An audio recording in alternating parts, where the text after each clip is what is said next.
Lord. पुन्हा एकदा सर्वांचं मनपूर्वक स्वागत. पास्टर मनोज तेलोरे मिनिस्ट्रीज या YouTube चॅनलमध्ये जे सर्व लोक हे परमेश्वराचं अद्भुत वचन ऐकत आहेत, बघत आहेत, त्या सर्वांना शिलोह पेंटिकॉस्टल चर्च सोलापूर यांच्या वतीने हॅपी क्रिसमस.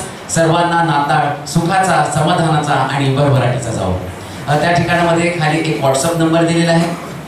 तुमच्याकडे जर काही प्रार्थना विनंती असतील तर तुम्ही त्या व्हॉट्सअप नंबरवर नक्कीच तुम्ही शेअर करू शकता, पाठवू शकता. जर तुमच्या जीवनामध्ये जर काही साक्ष घडली असेल तर तुम्ही ती साक्ष देखील त्या व्हॉट्सअप नंबरवर तुम्ही पाठवू शकता. त्याचप्रमाणे जर तो नंबर लागला नाही, तुम्हाला या ठिकाणामध्ये यायचं असेल, जर तुम्हाला काही प्रार्थना विनंती द्यायची असेल तर त्यासाठी मी 4 नंबर सांगत आहे. त्यातला पहिला नंबर आहे 9860274141. दुसरा नंबर आहे 9850144151. तिसरा नंबर आहे 9730319999 आणि चौथा नंबर आहे 9922882179. या नंबरवर तुम्ही कॉल करू शकता. त्याचप्रमाणे 31 डिसेंबर येणाऱ्या रविवारी शिलोह पेंटिकॉस्टल चर्च सोलापूर या ठिकाणामध्ये बाप्तिस्मे होणार आहेत. तर ज्यांना बाप्तिस्म्यासाठी नाव द्यायचं असेल त्यांच्यासाठी हा नंबर आहे. त्यांनी या नंबरवर कॉल करायचा आहे 9850144151. या नंबरवर तुम्ही कॉल करू शकता. ज्यांना बाप्तिस्म्याचं नाव द्यायचे, ज्यांना बाप्तिस्म्याचे शिक्षण त्या ठिकाणामध्ये फोनवर तुम्हाला देण्यात येईल, त्यांनी या नंबरवर कॉल करायचा आहे. परमेश्वराच्या नावाला धन्यवाद देऊया. एका बहिणीने पास्टरांना फोन केला आणि त्यांनी सांगितलं की एका माणसाने त्यांचे पैसे घेतले होते आणि ज्यावेळेस त्यांनी त्या माणसाला पैसे मागितले तेव्हापासून 13 दिवस झाले त्या माणसाने फोन पण त्याचा बंद करून ठेवलेला आहे. तो माणूस फोन उचलत नाही, बंद केलेला आहे, कुठल्याच प्रकारचा कॉन्टॅक्ट होत नाही. पास्टर माझ्यासाठी तुम्ही प्रार्थना करा. आणि पास्टरांनी त्या बहिणीसाठी प्रार्थना केली आणि प्रार्थना केल्यानंतर दुसऱ्याच दिवशी त्या बहिणीने सांगितलं की तो जो व्यक्ती ज्यांनी फोन बंद करून ठेवला होता त्यांनी स्वतःहून फोन केला आणि त्यांनी सांगितलं की उद्या येऊन मी तुमचे पूर्ण पैसे देऊन टाकतो. म्हणून सर्व गुरु आपण परमेश्वराला. एका बहिणीने पासून फोन केला आणि त्यांनी सांगितलं की त्यांच्या सासूचा हार्टचा प्रॉब्लेम चालू आहे आणि त्यांना दवाखान्यामध्ये ICU मध्ये ॲडमिट केलेले आहे. तर पास्टर त्यांच्यासाठी प्रार्थना करा. पास्टरांनी त्या बहिणीच्या सासूसाठी प्रार्थना केली आणि परमेश्वराने अद्भुत कार्य त्या ठिकाणामध्ये देखील केलं आणि त्यांना पूर्ण आरोग्य मिळालं आणि त्यांना दवाखान्यातून डिस्चार्ज देखील मिळाला. म्हणून आपण सर्व गौरव परमेश्वराला देणार. एका बहिणीने पास्टरांना फोन केला आणि सांगितलं पास्टर क्रिसमसचे दिवस चालू आहेत आणि माझे पती खूप दारू पित आहेत आणि कॅरेल सिंगिंगला काही लोक त्यांच्याकडे आले होते आणि त्यांनी सांगितलं कॅरेल सिंगिंगला आलेल्या लोकांना त्यांनी त्या ठिकाणामध्ये शिवीगाळ केली आणि त्यांना त्या ठिकाणातून घरातून आमच्या हाकलून दिलं. तर पास्टर अशी सगळी भयानक परिस्थिती आहे, आमच्या कुटुंबासाठी, माझ्या पतीसाठी विशेषतः प्रार्थना करा. पास्टरांनी त्या ठिकाणामध्ये प्रार्थना केली आणि त्या बहिणीच्या विश्वासाच्या द्वारे परमेश्वराने तिच्या पतीची पकड घेतली आणि ज्या दिवशी प्रार्थना केली दुसऱ्या दिवशी तो पती स्वतःहून आला. त्यांनी पश्चाताप केला आणि तो म्हणाला यापुढे मी दारू पिणार नाही, तर माझं पुढचं जीवन मी परमेश्वरासाठी देणार आहे. आपण सर्व सर्व परमेश्वराला. एका भावाने पास्टरांना फोन केला आणि त्यांनी सांगितलं की त्यांच्या मुलाने एक गाडीचा व्यवहार केला होता आणि ज्या माणसाबरोबर तो व्यवहार केला होता तो मुलगा पळून गेला आणि 20 दिवस झाला त्याचा कुठेही पत्ता लागत नाही. आणि पास्टरांनी ह्या परिस्थितीमध्ये त्या भावासाठी प्रार्थना केली आणि परमेश्वराने अद्भुतरित्या त्यांच्या विश्वासाप्रमाणे त्या देखील ठिकाणामध्ये काम केलं आणि ज्या दिवशी प्रार्थना केली दुसऱ्या दिवशी तो पळून गेलेला मुलगा स्वतःहून त्यांच्या घरी आला आणि राहिलेले जे 25,000 होते ते त्या ठिकाणामध्ये दिले. म्हणून आपण सर्व गौरव परमेश्वराला. तोच गौरव परमेश्वर आज नाताळच्या निमित्ताने प्रत्येकाच्या घरामध्ये सर्वांचं पुन्हा एकदा स्वागत करतो. आजचा दिवस विशेष दिवस, जगासाठी आनंद, देवदूतांसाठी आनंद आणि शास्त्रात सांगितल्याप्रमाणे त्याच्या जन्माच्या द्वारे मनुष्याचा देवाबरोबर झालेला समेट, देवाची गौरवी योजना पूर्ण करण्याचा तो दिवस आहे. आणि आज जर जगामध्ये तुम्ही पाहिलं तर तुम्हाला दिसेल न जाणारे लोक सुद्धा आजच्या दिवशी चर्च मध्ये उपस्थित असतात, जातात.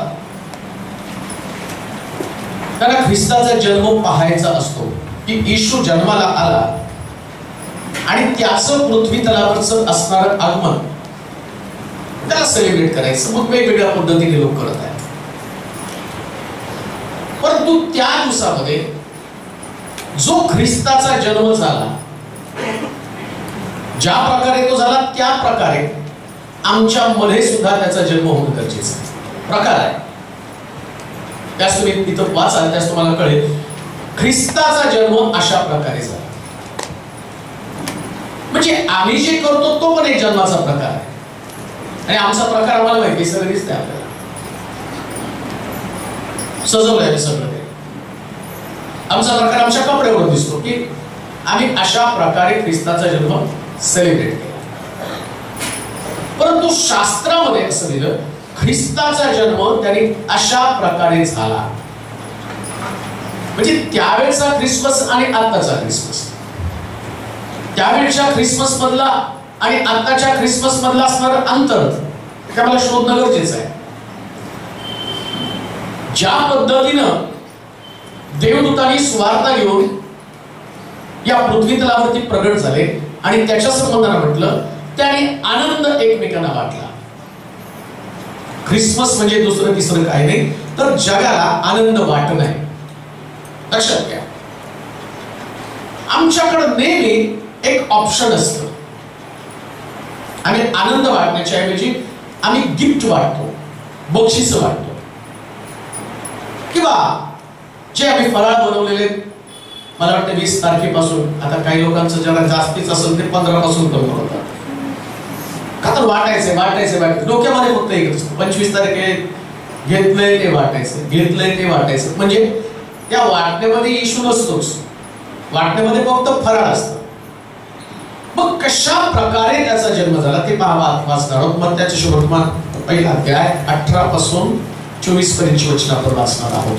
येशू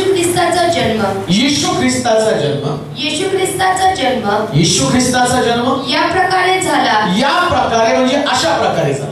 त्याची आई मरिया हिचे योसेफास वागदान झाल्यावर त्यांचा सहवास होण्यापूर्वी ती पवित्र आत्म्यापासून गर्भवती झालेली दिसून आली. तिचा पती योसेफ नीतिमान होता व तिची बेअब्रू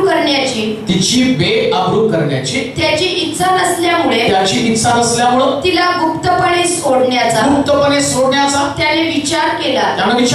असे विचार त्याच्या मनात घोळत असता पहा प्रभूच्या दूताने त्याला स्वप्नात दर्शन देऊन म्हटलं, योसेफा दाविदाच्या पुत्रा तू मरियेचा आपली पत्नी म्हणून स्वीकार करण्यास अमान करू नकोस. कारण तिच्या पोटी जो गर्भ आहे तो पवित्र आत्म्यापासून तिला पुत्र होईल आणि त्याचे नाव तू येशू असे ठेव. कारण तोच आपल्या प्रजेला त्याच्या पापापासून तारील. हे सर्व अशासाठी की प्रभूने संदेशांच्या द्वारे जे सांगितले ते पूर्ण व्हावे. ते असे पहा कुमारी गर्भवती होईल व तिला पुत्र होईल आणि त्याला इम्मानुएल हे नाव देतील. या नावाचा अर्थ आम्हा बरोबर देव. तेव्हा झोपेतून उठल्यावर त्याने प्रभूच्या दूताने आज्ञा दिल्याप्रमाणे केले. त्याने आपल्या पत्नीचा स्वीकार केला. अशा प्रकारे येशूचा जन्म झाला. मग अशा प्रकारे म्हणजे नेमका कोणत्या प्रकारे? आत्मिक जीवनामध्ये आणि दैहिक जीवनामध्ये असणारा फरक. नाताळाचा संबंध बऱ्याच वेळा दैहिक जीवनाशी लावला जातो. एक आमचं दैहिक जीवन आहे ज्याच्यामध्ये देहा संबंधीच्या सगळ्या गोष्टी आहेत. येशू ख्रिस्त त्याचा जन्म होण्यापूर्वी असं लिहिलं, मला वाटतं 18 वचनाचा म्हणजे समजेल तुम्हाला. पहिला मुद्दा त्याच्यामध्ये तुम्हाला स्पष्ट समजेल. अशा प्रकारे येशू ख्रिस्ताचा जन्म अशा प्रकारे झाला. त्याची आई मरिया हिचे योसेफास वागदान झाल्यावर त्यांचा सहवास होण्यापूर्वी ती पवित्र आत्म्यापासून गर्भवती झाली. अशा प्रकारे येशूचा जन्म झाला. त्याच्यातला पहिला मुद्दा तिचा सहवास योसेफाबरोबर होण्याच्या अगोदर पवित्र आत्म्याशी तिचा सहवास झाला. हे फार महत्वाचं आहे. नाताळामध्ये लोक ज्या पद्धतीनं याला सेलिब्रेट करतात त्यांना लोकांचा सहवास महत्वाचा आहे. ते कुठं पण असले ना तर त्यांनाच वाटतं आम्ही आमच्या गावामध्ये आमच्या शहरामध्ये जाऊन नाताळ करायचं का, तर तिथं आमचे लोक आहेत, तिथं आमचे लोक आहेत. म्हणजे सहवास कुठे आहे? किती पण भारी पेंटिकॉस्टल चर्च मध्ये असू द्या, ते थांबणारच नाही. नाही, वर्षातला एक सण आम्ही आमच्याच लोकांबरोबर करणार, म्हणजे संबंध नाही तेशी आला. आणि इकडं काय झालं, पवित्र आत्म्याशी तिचा संबंध आहे. लक्षात घ्या, नाताळाचा संबंध पवित्र आत्म्याशी आहे. पवित्र आत्मा नाही, लोकांचा सहवास तुम्हाला आनंदित करत आहे. आता पवित्र आत्म्याचा सहवास ज्या लोकांना प्राप्त झाला, हे सगळे येशूचे शिष्य, दैहिक शिष्य होते. त्यांच्यामध्ये खूप देह भरलेला होता. इतकी दहिकता त्यांच्यामध्ये होती ना की येशू मरण्याच्या अगोदरच त्याच्यानंतर उत्तराधिकारी कोण, येशूच्या गादीवरती कोण बसणार, याच्यासाठीची चर्चा, याच्यासाठीची वाद त्यांच्यामध्ये होती. त्या काळामध्ये 3.5 वर्ष ते एकत्र राहिले. 3.5 वर्ष येशूने त्यांना शिक्षण दिलं. आणि एवढंच नाही हो, एवढे मिरॅकल्स त्यांनी पाहिले, मेलेले जिवंत झालेले पाहिले, पाण्याचा द्राक्षरस पाहिला. एवढं सगळं असताना सुद्धा, डोंगरावरती भाकरी नसताना डोंगरावरती भाकरी उपलब्ध करून दिल्या, एवढं सगळं करून सुद्धा त्यांच्यातली दैहिकता तुझभर सुद्धा गेली. दैहिक जीवन त्यांचं तसंच होतं. आज सुद्धा नाताळामध्ये लोकांना तुम्ही पाहिलं तर त्यांच्यामध्ये दैहिकता तशीच आहे. आत्मिकपणा निघून गेलेला आहे. आत्मिक जीवनाची काळजी घेण्याच्या ऐवजी त्यांनी जास्तीत जास्त नात्यांना महत्व दिले. कोणती नाती? मरिया आणि योसेफ, त्यांचं वागदान झालेलं, एंगेजमेंट झाली. आणि इकडं त्यांच्या वागदानामध्ये तर प्रभूला बाधा नव्हती आणायची. ऐका बरं का, हा इतका सुंदर नाताळ मी त्याचा, आणि हा संदेश खरं मी पुण्यासाठी तयार केला होता. मला बोलवलं होतं ना, ते सांगितलं होतं तुम्ही या पुण्यासाठी, पण आता 15 मिनिटात बघा, 15 मिनिटं असेच गेली. तुम्हाला सांगतो प्रस्तावनेमध्येच 15 मिनिटं गेली. 15 मिनिटात कसा संदेश दिला, पण देवाची इच्छा होती तुम्हालाच मिळावं, तुम्हाला मिळावं, तुम्हाला मिळावं. सहवास, जो सहवास आहे, इकडं या मरियेचं आणि योसेफाचं एंगेजमेंट झालं. आणि एंगेजमेंट झाल्याबरोबर इकडं पवित्र आत्म्यानं अशा एका स्त्रीला पकडलं की ज्या स्त्रीचं जीवनच एकदम शुद्ध होतं. काय त्या स्त्रिया नव्हत्या पृथ्वी तलावरती, परंतु येशू ख्रिस्ताचा जन्म घेण्यासाठी अशा एका स्त्रीची गरज होती की ती स्त्री ख्रिस्ताची पवित्रता आपल्यामध्ये धारण करू शकणार होती. आणि म्हणून तिला सगळ्या स्त्रियांमध्ये धन्य म्हटलेलं आहे. कुणामध्ये पण जन्म होणार नाही येशूचा. पुष्कळ आत्मिक लोक होते, पुष्कळ धार्मिक लोक पृथ्वी तलावरती होते, परंतु त्यांच्या बरोबर आणि प्रभूने त्यांची निवड नाही केली, मरियेची निवड केली. मरिया या शब्दाचा अर्थच सगळ्या शास्त्रामध्ये जर तुम्ही बघितलं, प्रत्येक नावाला अर्थ आहे, पण मरियेच्या नावाला अर्थच नाही, मरियेला मिनिंगच नाही. येशू ख्रिस्त त्या लोकांमध्ये जन्म घेतो जे जगताना मिनिंगलेस जीवन जगतात. मिनिंगलेस म्हणजे काय माहिती का, कधी कधी मी आमच्या अर्थाचं जीवन जगतो. कसं, माझा स्वाभिमान, माझं पद, माझी प्रतिष्ठा, त्याला नाही धक्का लागला पाहिजे. माझं पद, माझी प्रतिष्ठा, माझं टॅलेंट, माझ्या सगळ्या गोष्टी मी त्याच्यासाठी जगतो. आणि देव काय करतो माहिती का, तो नेमकं अशा लोकांना आलिप्त करतो. तो म्हणतो मरिया मला पाहिजे. मरिया म्हणजे काय, तुम्ही तुमचा अर्थ हरवून बसला आणि येशूच्या जन्मानं तुम्हाला नवीन अर्थ प्राप्त होतो. हे मिनिंग आहे. अर्थहीन जीवन जगा. एक तुमचं विजन घेऊन जगू नका. तुमच्या डोळ्यामध्ये तुमची स्वप्न घेऊ नका. मरियेचं स्वप्न योसेफ होता. तिला वाटलं त्याच्याशी माझं लग्न होईल, त्याच्याशी मी संसार करेन. परंतु इकडं देवाचा दूत आला आणि त्यांच्या स्वप्नाला त्यानं भंग करून टाकला. म्हटला योसेफ हे तुझं स्वप्न नाही, येशू हे तुझं स्वप्न आहे. तुमचं खरं स्वप्न येशू असू द्या. जगामध्ये जगताना जर तुमच्या डोळ्यामध्ये विजनच येशू असेल तर तुम्ही खरा नाताळ करत आहात. जर तुम्ही तुमच्यासाठी जगत आहात, तुमच्या भावना, तुमच्या कल्पना, तुमची स्वप्न, तुमच्या महत्वाकांक्षा, ज्यासाठी तुम्ही जगत आहात, ज्याच्यासाठी तुम्ही लढत आहात, या नाताळातला येशू जर काढून टाकला तर मरिया आणि योसेफ राहतील. ऐका, मरिया आणि योसेफ राहतील तर त्यांना पवित्र शास्त्रामध्ये जागा नसणार आहे. अनेक कपल्स तिथं होते आणि जोडपी अस्तित्वात होती, त्यांची नाव सुद्धा पवित्र शास्त्रामध्ये नाही, परंतु येशू आला आणि मरिया आणि योसेफ पवित्र शास्त्रामध्ये नोंद झाले. जगाच्या इतिहासामध्ये जर तुमची नोंद व्हायला पाहिजे तर तुम्ही कर्तृत्व केल्यानं नोंद होणार नाही. ख्रिस्ताचा जन्म तुमच्यामध्ये झाला तर जगाच्या इतिहासात तुमची नोंद होणार आहे. तुमच्या कर्तृत्वानं या जगात कर्तृत्व करणारे असंख्य लोक आहेत. शबीरानं बांधलेल्या इमारती त्याच्यापेक्षा बुर्ज खलिफा त्याच्यापेक्षा भारी बांधून त्यांनी इमारती बांधल्या, बुर्ज खलिफा त्याच्यापेक्षा भारी बांधले. जगुणाचं असणारं ज्ञान तिथं संपलं, त्याचं कर्तृत्व संपलं. मग तुम्ही जगामध्ये असं काय मोठं करणार आहे? आज बुर्ज खलिफा बांधली, त्याच्यापेक्षा अजून 50 वर्षांना दुसरं काहीतरी मोठी इमारत घे, म्हणजे ते संपलेलं आहे. परंतु मला तुम्हाला सांगू द्या, सगळं संपतं पण येशूचं नाव कायम टिकतं. आणि आकाशात आणि पृथ्वीवर त्याच्यासारखं दुसरं नावच जगामध्ये तो आमच्यामध्ये आला पाहिजे. तो आमच्यामध्ये येण्यासाठी काय गोष्टीला महत्व आहे? पवित्र आत्मा. फेलोशिप तुमची पवित्र आत्म्याशी असली पाहिजे आणि ज्याची संगती पवित्र आत्म्याशी आहे ना, लक्षात घ्या, जगाला होणारा मोठा आनंद हा आनंद पवित्र आत्म्याशिवाय कधीच येणार नाही. आत्म्याच्या द्वारे निष्पन्न होणार पण. आता विचार करा, इकडं या स्त्रीला कळलं की ती प्रेग्नंट आहे, गरोदर आहे.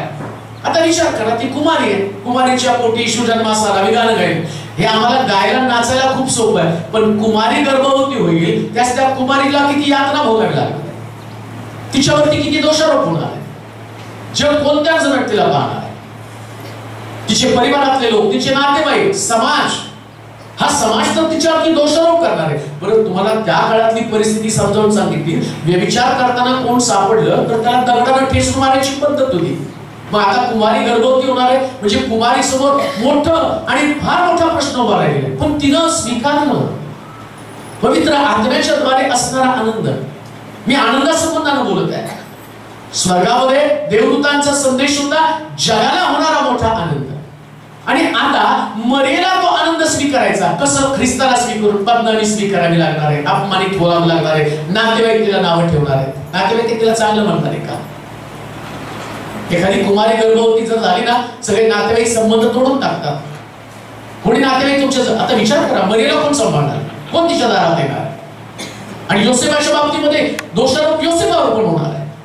योसेफानं लग्नाच्या पूर्वी कसं काय तिच्यावर सहवास केला, म्हणजे दोघं पती पत्नी. आणि तो बिचारा तर घाबरून तो म्हटला, नकोच, मरियाच नको मला, तिची पण बदनामी, माझं नाव जोडलं जाईल. पण इकडं आम्ही पाहतो, इकडं देवदूत त्याला सांगतात, बरं ये पवित्र आत्म्याचा स्वीकार कर. पवित्र आत्म्याचा स्वीकार करणं ही गोष्ट एवढी सोपी नाही. पवित्र आत्मा येतो, तुम्हाला अन्य भाषा देतो, पवित्र आत्मा येतो, तुम्हाला अद्भुते करायला लावतो, असं नाहीये. पवित्र आत्मा आल्यानंतर तुमच्यामध्ये सहनशीलता निर्माण करतो. नाताळ म्हणजे सहनशीलतेचा सण. लक्षात घ्या, नाताळ म्हणजे सहनशीलता, अपमान सहन करण्याची ताकद ज्याच्यामध्ये निर्माण होती त्याच्यामध्ये येशू आहे. तुमच्यात सहनशीलता नाही तर येशू नाहीच आहे. क्रुसावरती येशूने एवढ्या यातना सहन केल्या, मग नाताळ तुम्ही का समजता फक्त आनंदच करायला पाहिजे? अहो, ख्रिस्त आला, काय प्रॉब्लेम आहे? आम्ही सगळे गाणी तशीच काढली, ख्रिस्त आला, आला आनंद झाला, घोंगडी घेतली, काठी घेतली, बैलगाडी घेतली, नाचत निघालो, डोलत निघालो, शोरध्वनी आम्ही आया, ये हुआ वो हुआ. नाही हो, येशू आला, सहनशीलता आली. आता म्हणजे सहनशीलता आहे. ख्रिस्ताला स्वीकारणं म्हणजे सहनशीलता. मरियाला सहन करावं, योसेफाला सहन करावं लागलं. पवित्र आत्मा आल्यावर सहनशीलता आहे. सहनशीलता म्हणजे तुम्हाला जेवढं ताणलं जातं ना, ताणलेलं गोष्टीला जे टिकून राहतं ते रबर असतं बघा. दुसऱ्या भाषेमध्ये जोर दिल्यावर न तुटता टिकतं, त्याला सहनशील म्हटलेलं आहे. कधी कधी जोर दिला जातो आणि जोर दिल्यावर पण ते तुटत नाही, मग त्याला म्हणतात सहनशील आहे. आता मी याच्यावर बसलो, हे सहनशील आहे, तुटणार नाही. काठीवर बसलो, तुटणार आहे का? तर काठीमध्ये सहनशीलता नाहीये, लोखंडात सहनशीलता आहे. ख्रिस्त तुमच्यामध्ये आल्यावर तुम्ही जगापेक्षा जास्त सहनशील बनता. हा नाताळ आहे. तो पवित्र आत्मा आल्याशिवाय नाही ना तुमच्यावर. आम्हाला खुश म्हणलं की संपलं. कुठली सहनशीलता आमच्यामध्ये, कुठे आमच्यामध्ये ख्रिस्त? म्हणून म्हटलं ख्रिस्त गमानीत नको, ख्रिस्त अंतःकरणामध्ये. एकदा ख्रिस्त अंतःकरणामध्ये आला, बरं ती सहनशीलता येणार कशी? पवित्र आत्म्याशी तुमचा सहवास व्हायला पाहिजे. वाचा वचन ते परत. येशू ख्रिस्ताचा जन्म या प्रकारे झाला. त्याची आई मरिया हिचे योसेपास वाग्दान झाले. त्यांचा सहवास होण्यापूर्वी ती पवित्र आत्म्यापासून गर्भवती झाली. एक गोष्ट ध्यानात ठेवा, तुमचा सहवास दैहिक लोकांशी असू देऊ नका. दैहिक लोकांशी सहवास असू नये. जर ख्रिस्त तुम्हाला पाहिजे तर आत्म्याशीच तुम्हाला सहवास ठेवावा लागतो. पवित्र आत्म्याशी सहवास ठेवा. आणि पवित्र आत्म्याशी सहवास ठेवणारे लोक, या शिष्यांमध्ये आधी पवित्र आत्मा नव्हता म्हणून शिष्यांशी एकमेकाशी पटत पण नव्हतं. त्यांच्यामध्ये चढाव होती, त्यांच्यामध्ये ईर्ष्या होती, त्यांच्यामध्ये स्पर्धा होती. पण हे शिष्य पवित्र आत्मेने भरले. प्रेषितांच्या कृत्याच्या 16व्या अध्यायाच्या 22 ते 25 वचनामध्ये वाचा बरं. प्रेषितांचं कृत्य 16 अध्याय 22 पासून 25 पर्यंतची वचन. तेव्हा लोक त्यांच्यावर उठले आणि अधिकाऱ्यांनी त्यांची वस्त्रे फाडून काढली व त्यांना छड्या मारावयाची आज्ञा दिली. मग पुष्कळ फटके मारल्यावर, किती फटके? पुष्कळ फटके मारल्यावर त्यांना बंदिशाळेत कुठे टाकलं? बंदिशाळेत टाकलं. त्यांनी बंदिशाळेच्या नायकाला त्यांना बंदोबस्तात ठेवण्याचा, कशात? बंदोबस्तात. हा शब्द एक फार सुंदर आहे. बंदोबस्तामध्ये ठेवण्याचा हुकूम केला. त्याला असा हुकूम मिळाल्यावर त्याने त्यांना आतल्या बंदी खाण्यात आता अजून आतमध्ये गेले घालून त्यांचे पाय घोड्यात अडकवले. आता अजून काय केलं? पाय घोड्यात घातले.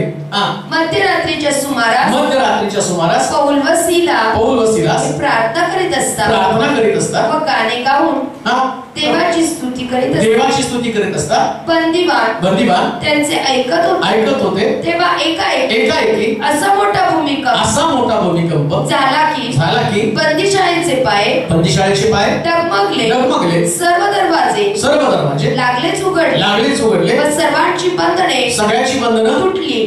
इकडं तुम्ही पाहिलं, याच्या अगोदर शिष्यांचं आत्मिक जीवन नव्हतं. पवित्र आत्मा त्यांना माहित नाही. ते एकमेकाला चावत होते, तोडत होते, ईर्ष्या होती, स्पर्धा होती, त्यांना एकमेकाचं बोलणं पण पटत नव्हतं. पण आता पवित्र आत्मा आला आणि पवित्र आत्मा आल्यावर शास्त्र सांगतं नाताळ म्हणजे पवित्र आत्म्याशी सहवास. आता पेत्राचा, पौलाचा, सिलासाचा पवित्र आत्म्याशी संबंध आला. आणि इकडं वाचा वचन ते परत 22. तेव्हा लोक त्यांच्यावर उठले. कोणावरती? काय टायटल आहे? पौल व सिला. कोण आहे ते? येशूचे. कोण उठले त्यांच्यावरती? लोक. पवित्र आत्मा आल्यावर किती लोक उठले तरी तुमचा आनंद जातच नाही, कारण तो पवित्र आत्म्याचा आनंद आहे. पवित्र आत्म्याचा आनंद याला म्हटलेला. मग तुम्ही नाताळ करता, मग लोक तुमच्यावर उठल्यावर तुम्हाला का वाईट वाटतं? मुळामध्ये हा सण जो आहे ना, त्याला म्हटले सहनशीलता. हा नाताळ म्हणजे सहनशील आहे. तुमची ताकद आहे, सहन करण्याची ताकद, दबाव सहन करण्याची ताकद. एवढा दबाव तुमच्यावरती टाकला जातो. आणि काय दबाव यांच्यावरती टाकला माहिती का तुम्हाला?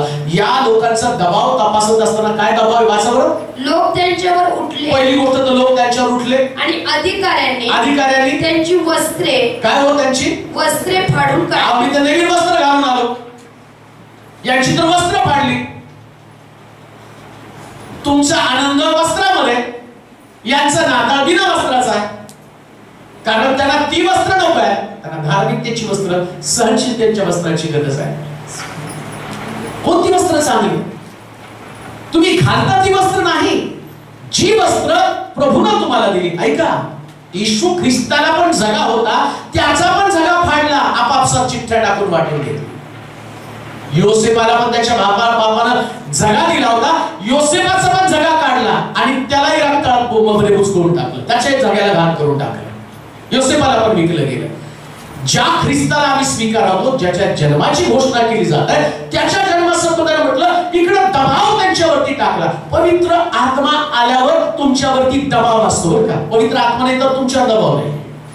म्हणून बायबल सांगतं तुम्ही आत्म्याच्या प्रेरणेने चालाल तर तुम्ही देहवासना, म्हणजे दबाव कशाचा आहे? देहवासनेचा दबाव आहे. आणि देहाची कर्म तर उघड आहे. कुठली कुठली? देहाची कर्मे तर उघड आहे, तीही जार कर्म, कशाचा दबाव आहे? जार कर्माचा दबाव आहे, अशुद्धपणाचा दबाव आहे, कामातुरपणाचा दबाव आहे, मूर्तीपूजेचा दबाव आहे, चेटकेचा दबाव आहे, वैराचा दबाव आहे, कलहाचा दबाव आहे, मत्सराचा दबाव आहे, रागाचा दबाव आहे, तटाचा दबाव आहे, फुटीचा दबाव आहे, पक्षभेदाचा दबाव आहे, हेव्याचा दबाव आहे, दारूबाजीचा दबाव आहे. आता बघा या सगळ्या गोष्टी नाताळात तुम्हाला दिसतील. कुठलं दारूबाजी? नाताळात दारूबाजीच आहे. सगळे दारूतूनच नाचत आहे. आणि शास्त्र सांगतो तुमचा पवित्र आत्म्याशी सहवास आल्यावर तुम्ही दारूपासून स्वतःला अलिप्त करणार आहे. मग कोण स्वतःला दारूपासून अलिप्त करत आहे? कोण व्यक्ती या सगळ्या मोहावरती विजय मिळवत आहे? रंगेलपणावरती कोण व्यक्ती विजय मिळवत आहे? कोण रागावरती विजय मिळवत आहे? कोण फुटीमध्ये, पक्षभेदामध्ये विजय मिळवत आहे? विजय मिळवणं गरजेचं आहे. जोपर्यंत विजय मिळवत नाही तोपर्यंत आम्ही ख्रिस्ताला आपल्या जीवनामध्ये स्वीकारल्याचं चिन्हच आम्हाला दिसत नाही. आम्हाला विजय मिळवायचा. कशावरती विजय मिळवायचा? पवित्र आत्मा आल्याबरोबर इकडं रागाचा दबाव आहे आणि तिकडचा दबाव काय? आत्म्याच्या द्वारे निष्पन्न होणारं फळ. त्याच्यामध्ये म्हटलं शांती, सहनशीलता, प्रीती, सौम्यता, लीनता, नम्रता. इकडं पवित्र आत्मा सांगतो राग आला तरी दबाव नाही, आपल्याला राग कुठू द्यायचा नाही. येशूचा जन्म झाल्यावर ते तर प्रॉब्लेम आहे ना. समजा तुमच्यात येशूचा जन्म नाही तर तुम्ही रागवता पण फिरलं डोकं का? तर येशू नाही. येशू असं बस शांत राहा, सहन कर, सहन कर, सहन कर. मग दही माणूस तसं जगू शकतो, त्यात तो रिॲक्ट होतो. येशू ख्रिस्ताच्या तोंडावर तुंकले, तो रिॲक्ट झाला. त्याच्या दाढीचे केस उपटले, रिॲक्ट झाला. ख्रिस्ताचा जन्म अशा प्रकारे झालेला. येशूचा जन्म अशा प्रकारे झाला. कशा प्रकारे? तुम्ही कुठल्याही पद्धतीने रिॲक्ट होत नाही. आणि बघा सगळ्यात जास्त पाप नाताळातच घडतं बरं का. कारण लोक जास्त एकत्र येतात आणि लोक एकत्र आल्याबरोबर सैतान बरोबर काम करायचं ते करतो. तो काय करतो माहिती का? कुठं तरी तुम्हाला काहीतरी उचकून देण्याचं काम आपोआप घडलं जातं. आता ते घडतात. एक गोष्ट ध्यानात ठेवा, सैतानाचं काम तेच आहे. त्याने येशूचे शिष्य सोडले. तुम्हाला सोडेल का? शिष्य सोडले का त्याने? 3.5 वर्ष येशूच्या बरोबर असणाऱ्या यहुदामध्ये तो शिरला. पेत्र उराशी असणारा त्याच्यामध्ये तो शिरला. त्यानं 3दा नाकारलं, त्याने येशूला शिव्या दिल्या. तुम्हाला सोडेल का? सांभाळायचं की माझ्यामध्ये ख्रिस्ताचा जन्म आहे, माझ्यातला ख्रिस्त मला वाढवायचा आहे, मला आनंद वाटवायचा आहे, दुसऱ्याचा आनंद मला काढून नाही घ्यायचा. जो आनंद, लक्षात ठेवा, तुमच्याकडे जे आहे ते तुम्ही वाटणार. बरोबर आहे? तुमच्या घरात करंज असले तर तुम्ही करायचे बाबा, आणि तुमच्या घरात कारल्याची भाजी असेल तर कारलंच देणार ना. प्रश्न तोच आहे, तुम्ही वाटता काय? पवित्र आत्म्याचा आनंद. तुम्ही वाटता काय? सहनशीलता. तुम्ही वाटता काय? चांगुलपणा. ते तुम्ही वाटता. म्हणून आपलं जीवन तपासताना मी पवित्र आत्म्यानं प्रेरित आहे का? अशामध्ये पवित्र आत्मा काम करतो का? आत्म्याच्या द्वारे निष्पन्न होणारा फळ, त्याचा दबाव माझ्याकडे असला पाहिजे. इकडं दहितेचा दबाव माझ्यावरती आणि इकडं आत्मिक फळाचा दबाव माझ्यावरती. आत्मिक फळ सांगतं नाही शांती टिकव, आत्मिक फळ सांगतं आनंद कर. काही घटना तुमच्या जीवनात घडलेल्या आहेत. आणि लक्षात ठेवा, कुणीच असं समजायचं नाही मी आत्मिक मनुष्य आणि माझ्या मनाप्रमाणे जगात सगळ्या गोष्टी घडणार. जर असं म्हटलं तर तुम्ही जगातच राहणार नाही. त्याच्यासाठी तर देवाने तुम्हाला जगापासून वेगळं केलं. जगात गेलं की ती ईट का जवाब पत्तरच आहे. त्यांनी ईट मारली, दगड मारला तर वीट फिरवून मारली. हे जगाचं देवाचा नियम काय? एक गाल गालात मारली आणि ईश्वर तुमच्या ते तुम्ही गाल फोडायला नाही जात. काय करता? ह्या गालात मारली तर आम्ही एवढे हुशार आहे, आमचं सोडून दुसऱ्याचं यशा काम नाही का? ख्रिस्ताचा जन्म अशा प्रकारे झाला. कशा प्रकारे? पवित्र आत्म्याशी सहवास पहिला होता. मग बंदिशाळेमध्ये काय काय त्याला केलं वाचूया ते त्याच्या पुढे थोडंसं. लोक त्यांच्यावर उठले आणि अधिकाऱ्यांनी त्यांची वस्त्रे फाडली. पुढे त्यांना छड्या मारावयाची. अजून काय केलं? छड्या मारायची आज्ञा दिली. फटके मारले. शब्द चालत नाही, फटके कधी चालतील? एखादा शब्द जरी बोलला तर आमचं डोकं फिरतं. इथं तर अधिकाऱ्यांनी त्यांना फटके मारले. आता अधिकाऱ्यांनी त्यांना फटके मारल्याबरोबर यांच्या मुखातून पहिला शब्द आला पाहिजे, काय देवाला धरून फायदा झाला? देव इकडं येशूमुळे आम्हाला फटके मारायला लागलेले. काय येशू झोपलाय का? त्यांनी त्या फटके मारणाऱ्यांच्या छड्या का नाही तोडल्या? त्यांचे हात का नाही तोडले? येशू लक्षात ठेवा, तुम्ही ख्रिस्ताला स्वीकारले म्हणून जगातल्या साधारण व्यक्तीला नाही, तुम्ही देवाच्या पुत्राला स्वीकारले. आणि जो देवाच्या पुत्राला स्वीकारतो त्याला सगळं स्वीकारावं लागतं. ख्रिस्ताबरोबर सगळं स्वीकारावं. अशा प्रकारे ख्रिस्ताचा जन्म आहे. पौलाला ते कळालं. आधी पौल होता धार्मिक, तो ख्रिस्ती नव्हता पण धार्मिक होता. ख्रिस्त देशामध्ये नव्हता, तो कट्टर यहुदी होता. आणि त्याचा कट्टर यहुदीपणा काय करतो? ख्रिस्ती लोकांना मारणं, छळणं. आता ख्रिस्त त्याच्यामध्ये आल्यावर पौल ख्रिस्ताचा आता तो छळ सहन करायला लागला. आधी छळत होता, आता काय झालं? लक्षात ठेवा, तुम्ही कोण आहात? छळ करणारे का छळ सहन करणारे? ख्रिस्ताचा जन्म ज्यांच्यामध्ये होतो ते कोणाचाही छळ करत नाही, ते छळ सहन करतात. कोणाला छळ? तुम्हाला छळ म्हणजे मानसिकता ढासळणं, त्याला छळ म्हणते. छळ म्हणजे काय? असं काय तुम्हाला लोक पकडून मारणार नाही आणि तुम्ही मार खाणार पण नाही, मला गॅरंटी. मार खाणारच नाही हो तुम्ही, छळ सोडताल पण मार नाही खाणार. छळ सहन करणं म्हणजे मानसिकता ढासळणं. कधी कधी मनाच्या विरोधात तुमच्या परिवारामध्ये पण त्या गोष्टी घडणार. परिवारामध्ये तुमची मानसिकता नीट नाही राहणार. अशा घटना घडतील की त्यामुळं तुमचं अंतःकरण थोडंसं अस्वस्थ होईल. तिथं तर ख्रिस्ताचा जन्म आहे ना, कुठे जन्म होणार आहे? ख्रिस्ताचा जन्म इथं नाच गाणे त्याच्यामध्ये नाही झाला, तो तुमचा आनंद झाला आणि तो तुम्ही करा.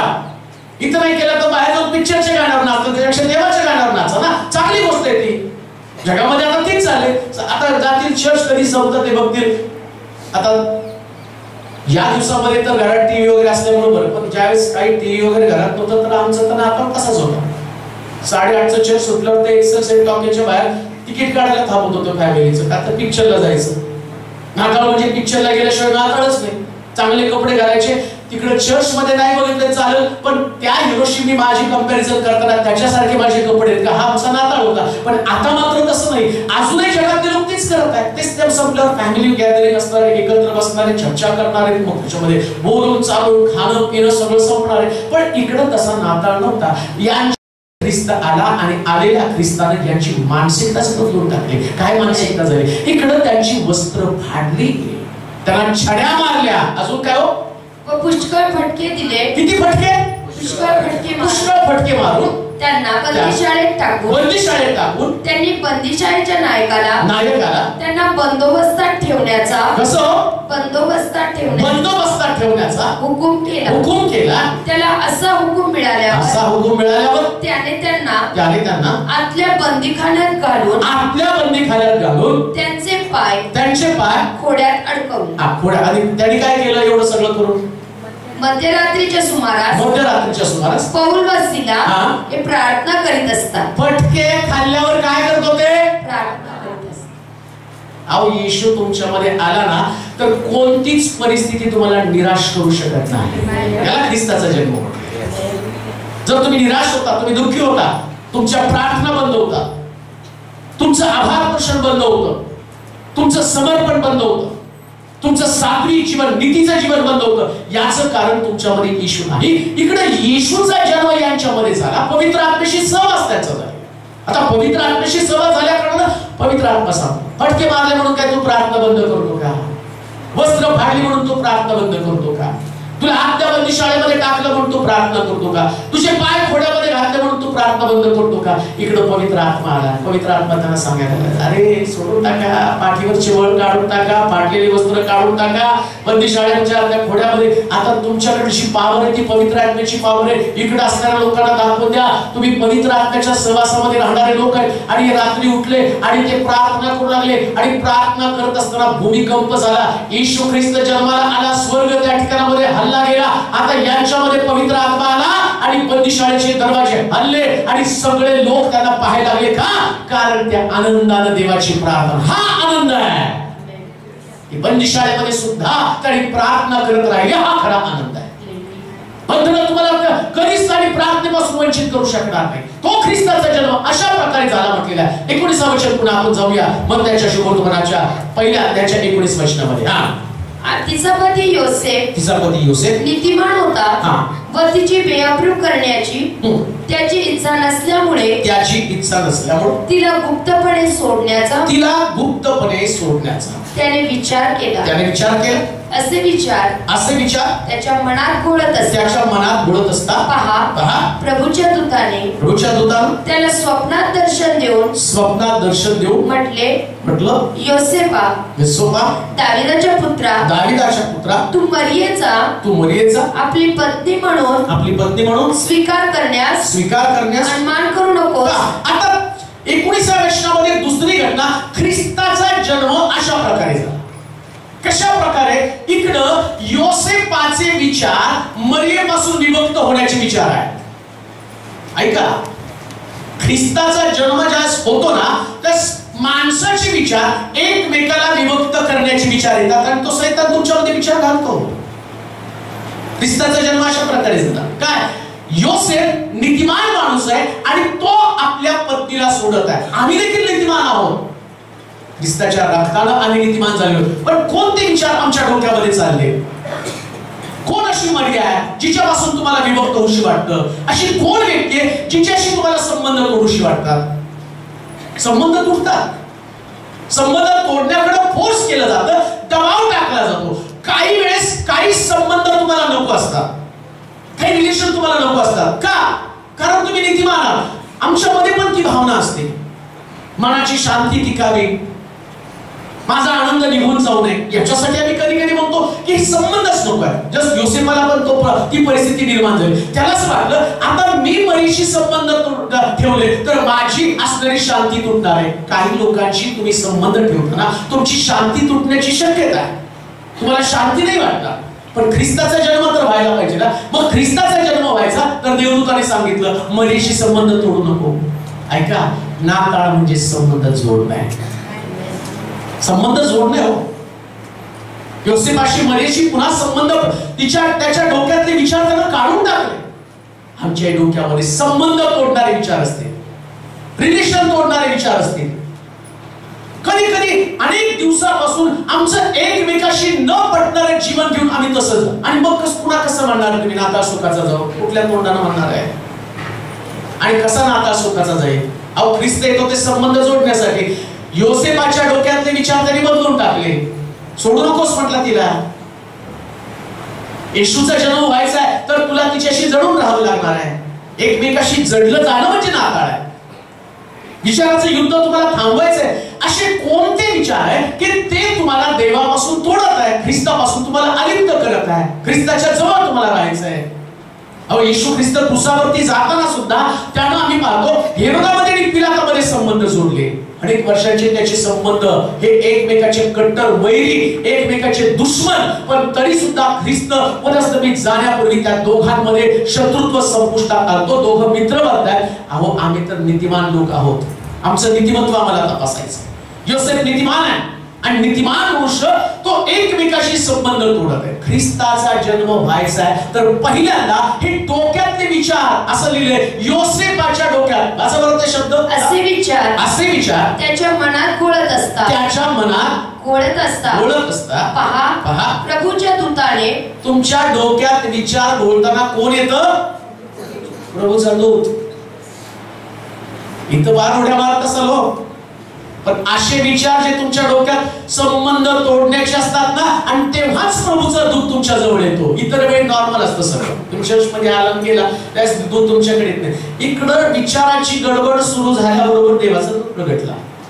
तुम्ही म्हणता तिथं प्रगटला देवदूत आणि मग गवानीत ते दंगल तिथं रानामध्ये मेंढपाळ राखत होते, मेंढर राखत होती. मग तिथं तर ते गेले. पण इकडे योसेफ त्याच्या डोक्यात विचार चालले होते की ते विचार कोणते? मरियेला सोडावं, संबंध तोडावे. ऐका, नाताळ करताना तर तुटलेले संबंध जोडला तर तुमचा नाताळ आहे, नाही तर तुमचं दैनिक नाताळ आहे. दरवर्षी 25 डिसेंबर दरवर्षीच येतो, त्याच्यात काय नाही. आम्ही म्हणतो आता यावर्षी नाताळ कधी आहे, सगळ्यांना माहिती 25 डिसेंबरला. आला पावसाळा तब्येत सांभाळा, तसं नाताळ आला नाताळ करा फराळ, नाही का तेवढंच. काय वेगळं, पण नाताळ तसं नाही. त्यावेळेस ख्रिस्ताचा जन्म अशा प्रकारे, कशा प्रकारे विचारच निघून गेले सोडण्याचे. पहिलं मी तुम्हाला सांगेन, आजचा नाताळाचा संदेश जे मला तिकडून तिकडून ऐकत आहे, युट्यूब, फेसबुक, वेगवेगळ्या माध्यमातून, मी म्हणतो तुमचे नाताळाचे, आज तुमचा नाताळ जर खरा सुरू व्हायला पाहिजे अशा प्रकारे करा, जिथं नाती तुटली तिथं नाती जोडणं म्हणजे नाताळ. नाताळ नात्यांचा आहे, नाताळ संबंधांचा आहे, नाताळ विचारांचा आहे, नाताळ स्वतःला कंट्रोल करण्याचा आहे. नाताळ म्हणजे खाण्यापिण्याचा आनंद नाही, नाताळ म्हणजे आत्मिक जीवनाची निगा राखण्याचा नाताळ आहे. आत्मिक जीवनाची काळजी घेणं, आतमधला आत्मा बलवान करणं, पवित्र आत्म्याला आणि भरणं, पवित्र आत्म्यानं परिपूर्ण हो. जर नाताळामध्ये माझ्या अंतःकरणातले विचारच बदललेले नाहीये, विचार तसेच चालले. आणि तो ख्रिस्ताचा जन्म झाला तर किती सुंदर सुंदर गाणी काय उड्या तर ढगात चालल्या होत्या, कसं करायचं. कालपासून आपण किती जल्लोष करतो, पण या सगळ्या जल्लोषामध्ये ऐकावं का, हे सगळ्या आनंदामध्ये स्वर्गात देव शांतपणे सगळं बघत असतो, एकदम शांतपणे ते. आणि एवढे सगळे लोक, याच्यातल्या एकाने कोणी उडी पण नाही, पण तो गेला, वचन स्वीकारलं, म्हटलं ख्रिस्ता तुझ्या जन्माला अडखळण जर माझे विचार असतील, योसेफाला ते विचार आहेत मरियेला सोडावे, आणि जर योसेफानं मरियेला सोडलं तर ख्रिस्ताचा जन्म होणारच नव्हता.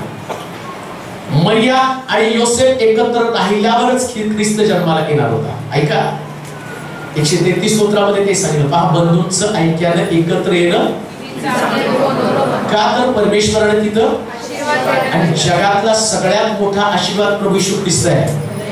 आणि तो जेव्हा मंडळी, परिवार, लोक एकत्र येतात तेव्हा तो आशीर्वाद येतो. युनिटी निर्माण कर, नाते निर्माण कर, मतभेद विसरून जा. मतभेद जर असतील तर ख्रिस्ताचा जन्मच होणार नाही. योसेफामध्ये आणि मरियेमध्ये जे असणारं वैचारिक युद्ध, आता मरियेचा त्याच्यामध्ये काही दोष नाही, ती पवित्र आत्म्याने भरलेली आहे. काही वेळेस तुमचे काही दोष नसतात, तुमच्याकडे काही चुका नसतात, आणि तरी सुद्धा या प्रकारचे दोष तुमच्यावरती लागले जाणार आहेत. मरियेवरती दोष लागला जाणार आहे. प्रश्न तो नाही मरिया दोषी आहे का नाही, मरियेवरती दोष लागला जाणार आहे आणि तो लोकांकडनं लागला जाणार आहे. मी तुम्हाला जी समजावून सांगत आहे की काही वेळेस तुम्ही निर्दोष पण असाल, पण ख्रिस्ताच्या जन्मामुळे तुम्हाला दोष स्वीकारावे लागणार आहेत, आपले दोष स्वीकारावे लागणार. ख्रिस्ताचा जन्म तुमच्यावरती, आणि तुमच्यावरती दोष लोक लागणार आहे. लोकांच्या दृष्टीकोन, लोकांना काय आत्मिक जीवन माहिती आहे, तुम्हाला आत्मिक जीवन माहिती आहे ना, आत्मिक जीवन कसं जगायचं. आत्मिक जीवन जर मला माहिती आहे तर मला ख्रिस्ताचा जन्म स्वीकारायचा, आणि ख्रिस्ताचा जन्म स्वीकारायचा आहे तर तुम्हाला पण दोषी ठरवलं जाणार आहे. मग तुम्ही कशाला त्याच्यामध्ये पाहिजे, आणि तुम्हाला तर ख्रिस्त पाहिजे, मग कशाला पाहिजे, नाचायला पाहिजे, फक्त बिर्याणी खायला पाहिजे, फराळ खायला पाहिजे, घर रंगवायला पाहिजे, कपडे घालायला पाहिजे. अहो हे सगळं तुमचं दैनिक जीवन झालं. आत्मिक जीवन काय, आत्मिक जीवनामध्ये आतमध्ये मी डोकावतो असं कोणतं अडखळण आहे विचारामध्ये की ज्याच्यामुळे ख्रिस्ताचा जन्मच होणार नाही. म्हणजे योसेफाला सांगितलं नाही, हे विचार तुझ्या डोक्यातून काढून टाक. वाचा बरं ते वचन, असे विचार त्याच्या मनात घोळत असतात. अजिबात उठायचं नाही, असं आहे का जागी. हा, तिचा पती योसेफ नीतिमान होता व तिची बेअब्रू करण्याची त्याची इच्छा नसल्यामुळे तिला गुप्तपणे सोडण्याचा त्याने विचार केला. असे विचार त्याच्या मनात घोळत असता पहा प्रभूच्या दूताने त्याला स्वप्नात दर्शन देऊन योसेफा दाविदाच्या पुत्रा तू मरियेचा आपली पत्नी म्हणून स्वीकार करण्यास अनमान करू नकोस, कारण तिच्या पोटी जो गर्भ आहे तो पवित्र आत्म्यापासून आहे. तिला पुत्र होईल आणि त्याचे नाव. मग त्याने सांगितलं जर तू तिला स्वीकारलं तर तिला पुत्र होणार. दुसऱ्या भाषेमध्ये जर नाती जोडली गेली तर येशूचा जन्म होणार आहे. दुभागलेली नाती जोडली गेली तर ख्रिस्ताचा जन्म, नाही तर नाहीच. मग तुमचा दरवर्षी सारखा नाता सुखाचा जाऊ, म्हणा गाणे नाचा, करा फराळ आणि खावा. अशा प्रकारे जन्म. कशा प्रकारे? तू तिला सोडण्याचा आव्हान करू नकोस. आपल्या मनाला कंट्रोल कर. लक्षात घ्या, ख्रिसमस साजरा करत असताना, नाताळ साजरा करत असताना अशा प्रकारे तुमचा नाताळ असावा. कसा नाताळ असावा? नाती जोडली जाणं. आणि नाती का जोडायची माहिती का? येशूच्या जन्मासाठी नाती जोडली जाणं आवश्यक आहे म्हणून नाती जोडली जायची. आणि जर ती नाती जोडली जात नाही, मनच जर तुटलेली तशीच असते, आणि जगामध्ये कोणीच परफेक्ट नाही, कोणीच परिपूर्ण नाही, आणि कोणी व्यक्तीला तुमची मत पटणं गरजेचं पण नाहीये. तुम्हाला तुमचं मत आहे, त्यांना त्यांचं मत आहे, सगळ्याला आपापली मत आहे. पण तुम्ही का आता तुम्हाला वाटतं नाही या व्यक्तीने माझ्या मताप्रमाणे जगावं, तुम्ही त्यांच्या मताप्रमाणे जगून दाखवा. म्हणजे तुम्ही पण त्यांच्या मताप्रमाणे जगू शकत नाही, ते पण तुमच्या मताप्रमाणे जगू शकत नाही. पण सगळे मिळून बायबलच्या मताप्रमाणे तर जगू शकतो ना. किती इझी आहे. माझ्या मताप्रमाणे कोण जगू शकत नाही, तुमच्या मताप्रमाणे कोण जगू, पण सगळे शास्त्राच्या बाहेर तर कोण जाऊ शकत नाही. शास्त्रात काय सांगितलं? जो तुमची निंदा करतो त्याला तुम्ही आशीर्वाद द्या, जगा. तुमचं छळ करतात त्यांच्याविषयी चांगलं बोला, शास्त्राप्रमाणे जगा ना. बरं, कुठं आपल्याला मोठे प्रॉपर्टीची बात आहे? मी माझी 40 करोडची प्रॉपर्टी नाही बोलतो, 500-700 स्क्वेअर फूटचं आपलं छोटंसं घर असणार आहे, तेवढंच आहे. बरं, आपल्या घराशी त्यांच्या घराशी काही संबंध नाही, सगळेजण आपण वेगवेगळ्या ठिकाणामध्ये नातं ठेवतो. किती आपली नाती असली तरी आपली नाती या जगामध्ये टेम्पररी. आणि कुठपर्यंत नाती? कबरे जाईपर्यंत. कबरे गेले की सगळं संपलं. ख्रिस्ताचा जन्म त्याच्यासाठी अडकळला ना. ख्रिस्ताचा जन्म व्हायला पाहिजे तर मन परिवर्तन व्हायला पाहिजे. तिसरा मुद्दा जाणून घेऊया. 21 वचन.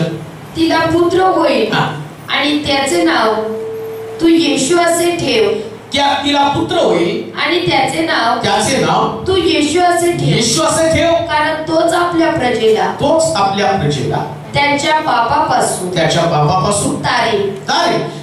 तिसरा मुद्दा, येशूचा जन्म अशा प्रकारे झाला. कशा प्रकारे झाला? पहिल्या मुद्द्यामध्ये आम्ही पाहिलं, पवित्र आत्म्याशी आमचा सहवास असला पाहिजे. जर ख्रिस्ताचा जन्म व्हायला पाहिजे तर पवित्र आत्म्याशी संबंध असला पाहिजे. ख्रिस्ताचा जन्म असला पाहिजे तर गुप्त सोडण्याचे विचार, डोक्यातले विचार, प्रत्यक्ष कृती नसेल पण डोक्यात विचार असतील. काही विचार तुमच्या डोक्यामध्ये घोळत असतील आणि ते विचार बदल्याचे विचार असतील. काही विचार असे असतील की ज्याच्यानं तुम्ही येशूला आपल्या जीवनात येण्यासाठी अटकाव करत असाल.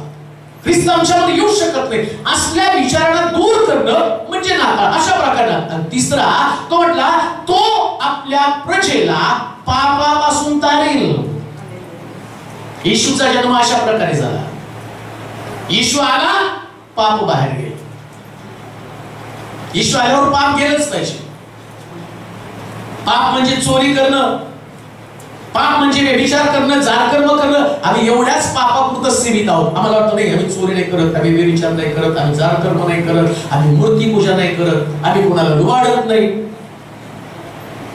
आणि असली पाप करत नाही. पण विश्वासणाऱ्यामध्ये बारीक सारीक पाप असतात की जी बारीक सारीक पाप तुम्हाला देवापासून तोडण्याचं काम करत असतात. लक्षात घ्या, इतकी मोठी तुम्ही पाप करत नाही. आता हा संदेश मला 2 पद्धतीच्या लोकांना, एक दैहिक मनुष्य आणि दुसरा आत्मिक मनुष्य. असं लिहिलं, योसेफ नीतिमान मनुष्य होता. या नीतिमानाला पण एक संदेश आहे आणि दुसरा देहामध्ये जगणाऱ्या लोकांना पण संदेश. आता देहामध्ये जगणाऱ्या लोकांना संदेश काय? ज्याच्यामध्ये ख्रिस्ताचा जन्म झाला त्याने पापापासून दूर व्हायला पाहिजे. पवित्र शास्त्रातलं उदाहरण जग काय बघतो, येशू घरात आल्यावर कोणाचं कुबाटानं घेतलं असेल? दैहिक माणसाचं लक्षण आहे. त्याला कळलं हे चुकीचं आहे, मी लोकांचे पैसे घेतले, दिले नाही, बुडवले. आता इकडं या माणसाचं परिवर्तन झालं आणि त्यांनी म्हटलं अर्धद्रव्य गरीबाला देतो, कुणाचं घेतलं चौपट परत करतो. हे त्याच्यामधलं दैहिकतेचं पाप आहे. मग तुम्ही चोऱ्या करत नाही, खून करत नाही, लुटत नाही लोकांना. पण कधी कधी आत्मिक लोकांमध्ये पण काही चुका असतात, त्यांच्यामध्ये काही पाप असतात. कोणती पाप आहे? तुम्ही ते लुटत नाही, पण देवाचा दिवस तर लुटताना. 6 दिवस श्रम कर, 7वा दिवस तुझा देव याच्या प्रित्यर्थ पवित्रपणे पाळ. आणि तो पाळत असताना या दिवसावरती तुमची मालकीच नाही, पण कधी कधी तुम्ही जाणून बुजून तो दिवस चोरता, तुमच्यासाठी खर्च करता. मग हे पण तुमच्या मधलं पाप आहे. आता येशू आल्यावर पहिल्यांदा या पापातनं तुम्हाला बाहेर काढतो. म्हणजे काय, तुम्ही असा निर्णय घेता, अरे ख्रिस्त माझ्यामध्ये जन्मला, ख्रिस्त वाढला पाहिजे. आणि ख्रिस्त वाढला पाहिजे तर येशूने स्वतः सांगितलं, तो वाढ येशू जोपर्यंत बाळ होता ना तोपर्यंत आईच्या हाताला धरून चालत. ऐका बरं का, हाताला धरून चालायचा. येशू मोठा झाला, आता सणासाठी हे लोक गेले, नेहमीप्रमाणे येशूला ते शोधायला आले, तर म्हटले हात सोडून निघून गेला. आणि मग ते म्हटले मित्राकडे असेल, इकडे असेल. बघतो तर काय येशू मंदिरामध्ये. आणि हे लोक 2-3 दिवसाची वाट चालल्यावर पुन्हा माघारी आले, मंदिराच्या बाहेर थांबले आणि बाहेरून आवाज आले, येशूला सांग तुझे आई वडील बाहेर आले. आणि तो आतमध्ये बसला. तो म्हटला, कोण माझी आई? मोठा झालेला येशू ते पाप त्यांना सांगतो, तुम्ही माझी आई असा, तुम्ही माझे बाप असा, तुम्ही 7 पिढ्याचे 10 पिढ्याचे ख्रिस्ती असा, पण मंदिराच्या बाहेर असाल तर माझी तुमची ओळख नसणार आहे. हे देखील पाप आहे. आणि या पापापासून सुटायचं आणि प्रत्येक शब्दाद्वारे चर्चला जायचं, मग तुमच्यात ख्रिस्ताचा जन्म झाला. हे विश्वास नाही मधलं पाप. विश्वास मधलं पाप कोणतं माहिती का, 7वा दिवस माझा नाही. 9:30ला चर्च म्हणजे 9:30ला, आणि 9:30च्या नंतर तुम्ही येता तर पाप करता. आमेन म्हणाल का? अजून जोरात येऊ द्या. आमेन. कोणतं पाप? 9:30ला चर्चला येत नाही, हे पण पाप आहे. पाप म्हणजे देवाची आज्ञा मोडणं, त्याला पाप म्हटलेलं आहे. पाप म्हणजे जायचं, खून करायचं आणि पैसे लुटायचे, ते पाप नाही. कोणतं पाप? उशिरा येतं, हे पण पाप आहे. न्यायाच्या दिवशी ते त्याचा पण हिशोब घेतला जाईल. सगळ्या गोष्टीचा हिशोब होणार आहे. अहो, काना मात्रेचा हिशोब घेणार आहे. मग तुम्हाला काही दिवसाच्या तासाचा हिशोब घेणार नाही का? एक दिवस तुमचा नाही, ते घरात तुमचं खाणं पिणं बंद करा. आला आनंद झाला, बंद करा. त्याच्यापेक्षा आता निर्णय घ्यायचा काय, मी आणि माझं घराणं परमेश्वराची सेवा करेल, मग तुमच्यामध्ये ख्रिस्ताचं जन्म. हे बायबल आहे, हे असलं तसलं पुस्तक नाही. बरेच लोक मला त्या भेटल्यावर म्हणतात, आम्हाला खूप आवडतं कारण तुम्ही जे बोलता ते डायरेक्ट बोलता. डायरेक्ट बोलतो म्हणून तर तुम्ही, तुमची चिरफाड होती म्हणून तर तुम्ही सुधारता. चिरफाड व्हायला पाहिजे, कमतरता कळली पाहिजे. काय माझ्यामधल्या चूक आहे, तुम्ही सबबी सांगू शकत नाही.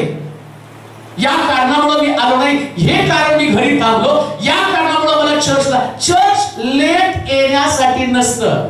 अजून एक गोष्ट तुम्हाला सांगू का, लेटचं काय प्रॉब्लेम होणार. शहाण्या कुमारिका आणि मूर्ख कुमारिका मूर्ख का ठरल्या, त्या बाजारात तेल आणायला गेल्या, लेट झाले, तोपर्यंत वर. आता विचार करा, एक रविवारी येशूनं ठरवलं, ठिकाणी ठरवलं, तुझा चर्च मध्ये आराधना चालू, पहिल्या गाण्याला जेवढे असतील तेवढेच उचलून घेऊन ये, बाकीच्या काय परिस्थिती असेल. आणि ते लोक लगबग येतील. आज पास्टर बी नाही, वायर बी नाही, साऊंड सिस्टम चालूच आहे, सगळं जसं ज्या तसं आहे. गॅंग गेली कुठं? तुम्ही तेल आणा, हम गए उसके साथ, जरा तुला येशू आने वाला है. आगमनाची तयारी तर आम्ही करत आहोत, नाताळामध्ये आम्ही गुंतून पडलेलो आहोत. पण तो म्हटला प्रजेला पापापासून सोडेल. कधी प्रजा पापातनं बाहेर पडणार आहे. कोणतं पाप? देवाचा वेळ देवाला न देणं, हे देखील पाप आहे. देवाचा वेळ स्वतःसाठी खर्च करणं. कैसराचं ते कैसराला, म्हणजे काय होते कैसरात? 6 दिवस तुम्ही गव्हर्नमेंटला देता, ते गव्हर्नमेंटला द्या. आणि देवाचा दिवस देवाला, 7वा दिवस देवाचा आहे. 7वा दिवस तुम्ही तुमच्यासाठी वापरू शकत नाही, देवाचा देवाला. हे देखील पाप आहे. कैसराचं कैसराला, देवाचं देवाला. देवाला देवाचा वेळ द्या. देवाच्या वेळाची काटछट करू नका. अजून एक गोष्ट तुम्हाला सांगतो, देवाच्या मंदिरात आल्यावर, ऐका बरं का, पाप कोणतं आहे ते मी तुम्हाला सांगत आहे. विश्वास करण्यामधलं पाप, अविश्वास करण्यामधलं पाप सांगितलं. व्यभिचारी स्त्रीने घागर टाकली आणि मग तिथं परत तिच्या नवऱ्याकडे गेली नाही, व्यभिचार सोडून दिला, ते झालं दैहिक लोकांना. मग आत्मिक लोकांचं पाप होतं. आता तुम्ही देवाच्या मंदिरामध्ये आला, मग आता तुम्ही पहिल्या गाण्यापासून आला, देवाच्या मंदिरामध्ये येऊन बसलेला, आराधना चालू आहे. आणि आराधना चालू असताना तुम्ही त्या आराधनेमध्ये इन्व्हॉल्वच नाही. तुम्ही तुमच्याच विश्वामध्ये आहे. तुमचा मोबाईल आहे, तुमच्या शेजारी आहे, समोर एखादी व्यक्ती, ती तुम्हाला पसंत नाही, तुमच्या बाजूला आत येणारी एक व्यक्ती आहे, तिला पाहिल्यावर तुमच्या मनामध्ये चलबिचल होती. आणि हे सगळं असताना तुम्ही देवाच्या मंदिरात आल्यावर जो तुमच्या आराधनेचा केंद्रबिंदू आहे, ज्याच्या उपस्थितीने मंदिर भरलं जातं, ज्याची उपस्थिती लोकांना बरी करणार आहे, ज्याच्या उपस्थितीने लगडीत चालणार, आंधळी पाहणार आहे, ज्याच्या उपस्थितीने परमेश्वर महत्कृत्य करणारे जे कृष्णाच्या कृत्यामध्ये सांगितलं ते खरोखरी एकत्र जमून भाकर काढण्यामध्ये, प्रार्थना करण्यामध्ये तत्पर होतो. लोकांना त्याला पाहिल्यावरती भय वाटत होतं आणि त्याच्यामध्ये अद्भुते आणि चिन्ह चमत्कार घडत होते. कधी कधी या उपस्थितीला बाधा आणणारं आमचं विचार, हे बाधा आणणारे विचार, ती तुमच्यासाठी घातक आहे, हे पाप तुमच्यासाठी असणार आहे. इथं देव त्याचं काम करणारच आहे. ऐका बरं का, मी काय बोलतो ते तुमच्या लक्षात येईल. इकडं त्या शंभराभोवती वेढा पडला आणि देवाचा दास येऊन सांगतो एवढं सगळं स्वस्त होणार आहे. त्यात एक विचार एका व्यक्तीच्या डोक्यामधून आला आणि तो काय विचार होता, जो सरदाराच्या खांद्यावरती राजा टेकत होता त्या व्यक्तीच्या डोक्यात विचारला, देवानं आकाश कपाट उघडले तरी सुद्धा असं होणार नाही. त्यास तो काय म्हणतो, देव हे करेल पण त्याच्यात तुझा भाग असणार नाही. ऐका, काही विचार तुमच्या डोक्यात देवाच्या उपस्थितीमध्ये असे असतील, परंतु देव त्याचं काम करेल, परंतु माझ्या विचारांमुळे माझा भाग त्याच्यामध्ये नसणार आहे, माझा भाग नसणार आहे त्याच्यामध्ये. देव तर काम करेल, असं नाही होणार की देव या ठिकाणामध्ये कोणा व्यक्तीच्या एका डोक्यात काहीतरी डोक्यामध्ये विचार घोळते म्हणजे देव काम, देवाला काम करायचंय, देव काम करणार आहे. पण विचार करा, त्या दिवशीचा आशीर्वाद त्याच्यामध्ये माझा पण भाग असला पाहिजे. म्हणून असं पाप होऊ देऊ नका की ज्याच्यामुळं परमेश्वराच्या आशीर्वादामध्ये तुमचा सहभाग असता कामा नये. जेव्हा तुम्ही देवाच्या मंदिरात याल त्यास तुम्ही व्यक्तीचा विचार नव्हे तर पवित्र आत्म्याच्या विचारानं प्रेरित व्हा. याला नाताळ म्हटलेलं आहे. हाच विचार घेऊन आम्हाला देवाच्या मंदिरात यायचं, तो आपल्या प्रजेला पापापासून दूर ठेवेल. पाप करू नका. ऐका, त्या देवाच्या उपस्थितीमध्ये तुम्ही येता त्यावेळेस कोणतंच पाप आपल्या जीवनात घडू नये याची खबरदारी घ्या. याला म्हटलंय येशूचा जन्म. आता विचार, येशूचा जन्म तुमच्यावर झाला, त्याचं नाव मला वाटतं ते 23व्या वचनामध्ये तुम्हाला कळेल. पहा, कुमारी गर्भवती होईल व तिला पुत्र होईल आणि त्याला इम्मानुएल हे नाव देतील. कोणतं नाव आहे त्याचं? काय अर्थ आहे या नावाचा अर्थ? या नावाचा अर्थ आम्हा बरोबर देव. आता पहिलं वचन ते परत वाचा, 18 वचन. येशू ख्रिस्ताचा जन्म या प्रकारे झाला, त्याची आई मरिया या प्रकारे. कशा प्रकारे? पापापासून त्याला दूर केलं आणि पापापासून दूर केलं तो आपल्या प्रजेला पापापासून दूर करेल. आणि मग त्या वचनाची एंट्री झाली. कोणतं? इम्मॅन्युएल, म्हणजे आमच्या बरोबर देव. म्हणजे देव तुमच्यावर कधी येतो? पाप दूर झाल्यावर. पाप घेतलं तसं नाहीये. गाडी आली, गोंगडी घेतली, बैल निघाले, उंटाचा तांडा निघाला, हे निघाले, ते निघाले, आम्ही सगळे निघालो. मग निघाले सगळे उंट, घोडे, तांडी बिंडी. आणि इकडं तुमच्यामध्ये पाप असेल तर इम्मॅन्युएल तुमच्या बरोबर आहे. आता इम्मॅन्युएल तुमच्या बरोबर आहे म्हणजे काय हो? पाप आमच्यातनं. आता पाप म्हणजे राग येणं पण पापच आहे की नाही? मग राग आला माझं डोकं फिरलं, कुठे इम्मॅन्युएल फिरलंच कसं? माझ्यासमोर तुमचं डोकं फिरत नाही. किती राग आला तर तुम्ही कंट्रोल करता. जाऊ दे, मग दाखवतो. मी काय तुम्हाला स्वर्गात ठेवा किंवा बाहेर काढा तो अधिकार माझ्याकडे नाही. इम्मॅन्युएलला सगळा अधिकार. येशू म्हटला मार्ग, सत्य आणि जीवन, मी स्वर्गाचं कोण द्वार आहे? येशू स्वर्गाचं द्वार. येशू स्वर्गाचं द्वार आहे. येशू तुमच्या बरोबर आहे. मग येशू तुमच्या बरोबर असताना हे कसं काय तुमच्या बरोबर? कोणतं? हे पाप. कोणतं पाप आहे?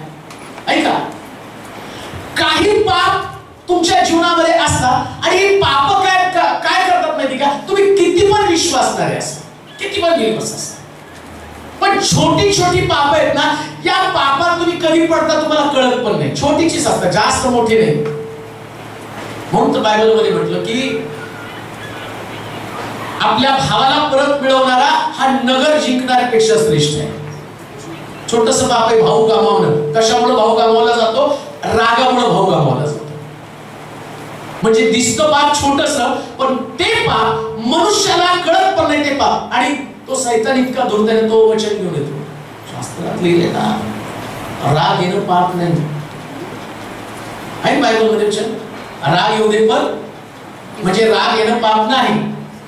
राग येऊ दे पण पाप करू नकोस.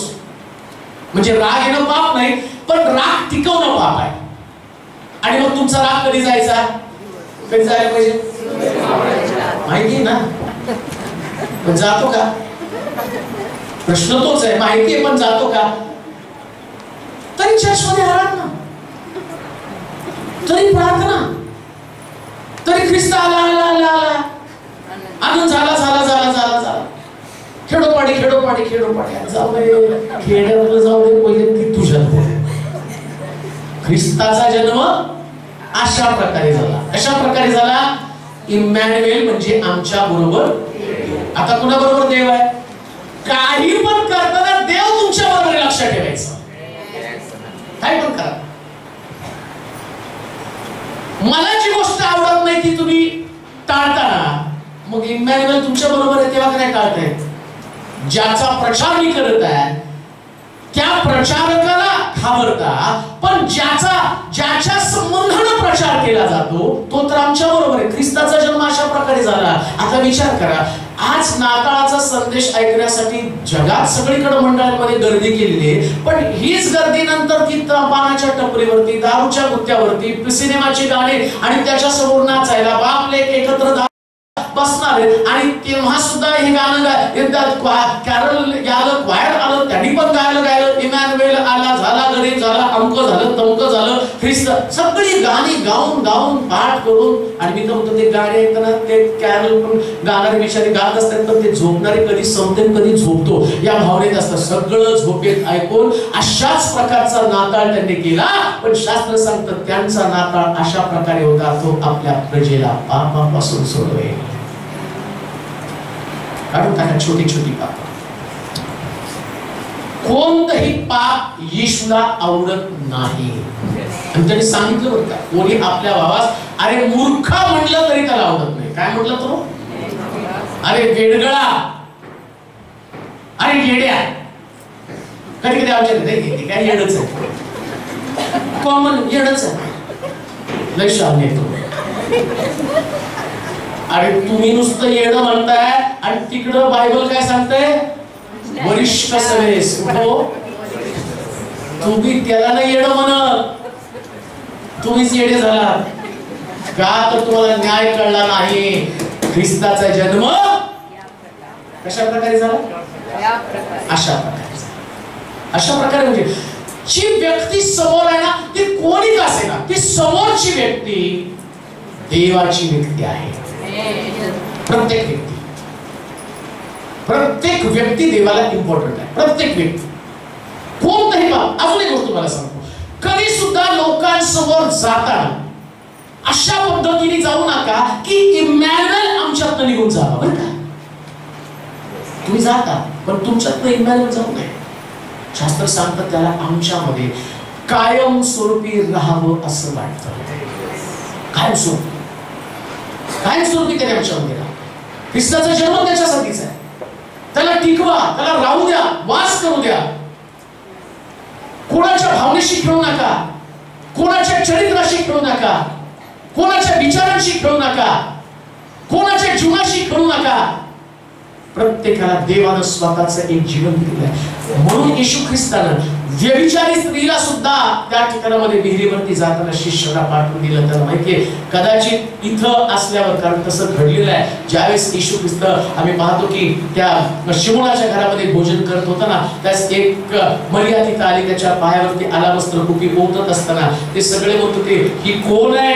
याला जर कळलं असतं तर त्याने त्याच्या पायाला हात लावू दिला नसता. म्हणून येशूनं ती घटना त्याला माहिती होती. हे शिष्यांमध्ये सुद्धा या प्रकारच्या भावना असतील. तुम्ही गावात जा, भाकरी घेऊन या आणि त्या स्त्रीला बोलायला लागला. का? कारण त्याला माहिती होतं या स्त्रीनं त्या नवऱ्याकडे जाऊन तिचं जीवन खराब करावं असं वाटत नाही, तर हिनं आता खराब मसीहा तिला भेटावं. का? कारण ही बदलली तर आपण शंभरून प्रभूकडे येणार होतं. लक्षात घ्या, एक व्यक्तीचं जीवन जर बदलेल ना तर आमचा भारत देश बदलून जाणार आहे. आणि या देशाला बदलण्यासाठी जसं ख्रिस्त सांगतो की पापापासून लोकांनी सुटलं पाहिजे, आणि पापापासून सोडवणारे लोक असण्यासाठी ख्रिस्ताला वाहक म्हणून तुम्हाला घेऊन जायचंय. येशू तुमच्या बरोबर असला पाहिजे. दुखू नका कोणाला, कधीच दुखू नका कोणाला, कारण ख्रिस्त आनंद देण्यासाठी आले. आमेन म्हणाल? मी म्हणतो जर आनंद देता आला नाही तर तोंड तर बंद ठेवा. देऊ नका तर घेऊ तर नका ना काढून. आम्ही तर देता येत नाही तर गप तर बस. काय देता येत नाही तर ज्यावेळेस आम्हाला आनंदच वाटता येत नाही, कधी कधी स्वभाव असतात ते आनंद पेरूच शकत नाही. अशी खूप स्वभाव होईल, तुम्ही किती पण करा ते देऊच शकत नाही. हो आनंद तुम्ही त्यांच्यासमोर नाचा, खाली डोकं वर पाय करून थांबा, रामदेव बाबाचा फोटोवर करा, तरी सुद्धा ते आनंदी होणारच नाही. आणि लक्षात ठेवा, पण ख्रिस्ताचा जन्म झाला तर सगळंच बदललं जातं. आणि ओळखायचं कोणाचा जन्म झाला. तुमच्या बोलण्यानं जर कोणाला दुःख झालं तर तुमच्यातला ख्रिस्त गायबच आहे.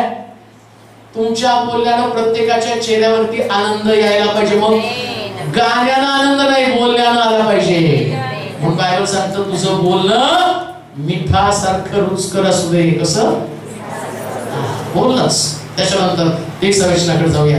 23-24 मग संपेल. पहा, कुमारी गर्भवती होईल व तिला पुत्र होईल आणि त्याला इमानुएल.